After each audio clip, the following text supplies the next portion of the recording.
So, hi mga kainan. Ngayon, dito tayo sa Biyahero Motor Sales sa may Lanay, Kalumpang. So, katabi lang to ng Honda Jig Jam. So, pag-uusapan natin ngayon ang isa namang motor ni Suzuki naman. So, ito yung sinasabi nilang King of Underbone. So, tingnan natin ang isa sa mga bagong color variants niya. So, tara, samahan niyo ako. Let's go.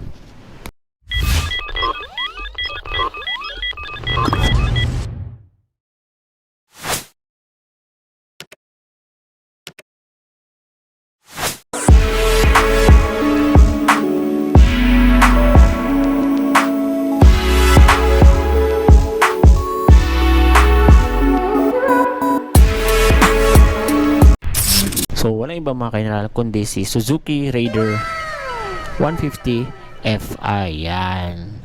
So, mga kainan, isa to sa mga pinakabagong color variants ni Raider 150 Fi. Yan. So, kita-kita nyo mga kainan, majority ng kanyang color is black. So, tinanong ko sila kung anong kulay nito. Ang kulay daw nito is Titan Black, no? So, may halo siya na pagka-red sa kanyang mags at dito banda sa kanyang decal sa may katawan yan.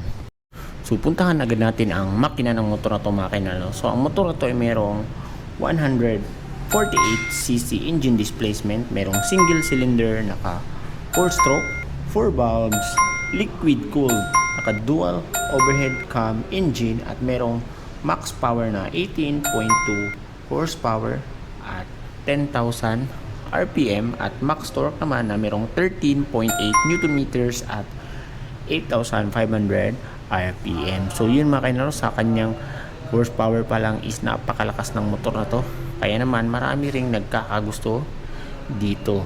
So dito tayo magsimula, no, sa kanyang may headlight banda mga kainan. So dito is nandito pa na kanyang daytime running light, tapos may emblem ni Suzuki, tapos meron dito emblem din na fuel injection yan. So ang headlight nito mga kainan is naka LED na yan, no? Pero ang kanyang turning lights is bulb type pa rin. Pero maganda siya kasi intact na siya sa headlight, iwas sagi at putol. So ang telescopic fork naman ito is itong itsura yan sa harap. So ito yung suspension niya. So napakalaki na kanyang lagay ng liquid cooled mga kainan, no? And then maganda rin yung kanyang suspension mga kainan kasi may takip dito. So iwas gas-gas kasi may tendency na magasgas to mga kainan ang ating telescopic fork kung may mga alikabok or dumi dyan na didikit. Kaya goods na goods to, plus points to sa akin. So sa kanyang gulong naman mga kainan, so meron na siyang kulay na pula. Yan. Sa gulong naman nito mga kainan is ito siya, tubeless na siya mga kainan. Meron tong size na 70 by 90 by 17. So naka-disc brake na rin ang motor na to, which is good kasi naka-dual caliper na siya. At the same time, napakaangas ng kanyang disc plate yan. So wavy design siya mga kainan, no? So napakaganda. Dito to sa kanyang body mga kainan, no? So may pagka-glossy black ang datingan nito. May kasamang decals na pula siya pero meron na ring maroon na part yan, no? Yan. So hindi pa rin mawawala ang napakagandang mga decals itong Raider. Yan, R150 Suzuki dito sa gilid.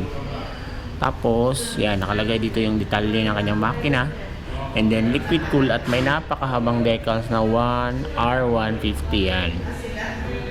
So may pagkamaroon na dito banda mga kainan, parang nag-blending yung kulay ng pula. Isa rin sa good sa motor na ito mga kainan is kahit fuel injected na siya is hindi pa rin tinanggal ni Suzuki ang kanyang kickstart yon.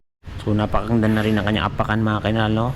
Tapos itong sa kanyang preno. So ito itsura niya mga kainan. Dito sa kabilang side naman mga kainan is same pa rin ang nakalagay. At dito makita mo yung busina. Maganda siya kasi unlike sa ibang motor, meron na siyang cover para iwas sa mga bato-bato sa pagtalsik para di siya agad masira. So dito naman yung itsura ng kanyang meter panel mga kainan. So then napaka-detalyado na rin ito. So ipa-flash na lang natin ang itsura ng kanyang meter panel. So ito yung pindutan, select and adjust. So ito yung kanyang susian. So may shutter lock na rin siya. Dagdag sa security feature ng motor. Dito tayo sa mapindutan sa left side is makikita nyo mga kainan is nandito yung kanyang off sa kanyang daytime running light. Meron na rin siyang hazard. Yan. Then high beam, low beam, turning lights at busina. Sa kabila naman is kanyang electric start. Yan. So So napakaliit lang ng kanyang manubela mga kaineral, no? Di siya mahaba. So napakadaling isingit nito sa mga traffic. Yan. Maganda na rin ang kanyang mga side mirror mga kaineral kasi malaki na siya, oh. Kumpara mo sa Raider Carb, so ito mas maganda, mas malaki, mas marami kang makikita sa iyong likod. Pero still, depende pa rin sa iyo kung mas trip mo yung maliit or bibili ka ng aftermarket. Isa rin sa ikinaganda ng motor na ito mga kaineral is meron siyang parang U-box dito na maliit. Yan. Lagayan dito ng iyong mga gamit, mga maliliit lang, cellphone or mga papel. Yan. So unlike sa ibang motor na nasa kategorya niya is walang-wala ka talagang malagay. Ito na may tsura ng kanyang underseat. Yan. So wala kang pwedeng malagay dito mga kaineral. Pwede siguro mga papel, no? Iipit mo lang dito. So ito ay tsura niya. Yan. Yung kanyang tools. So typically wala talaga. So ito naman yung kanyang grab bar. Yan.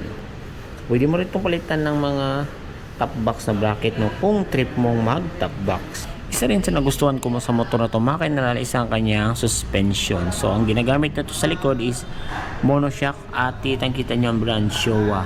So alam niyo naman ang kalidad ng Showa ng mga shock.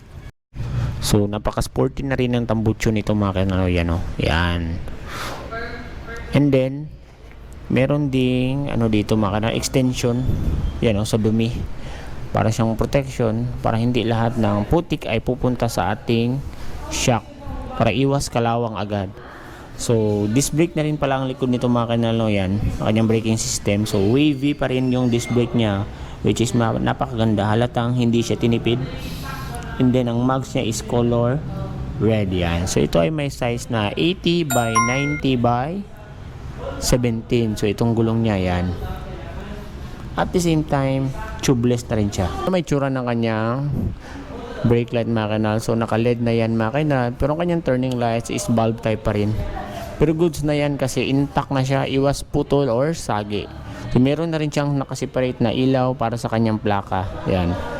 And then may nakalagay na sticker na Suzuki dito banda sa kanyang plaka.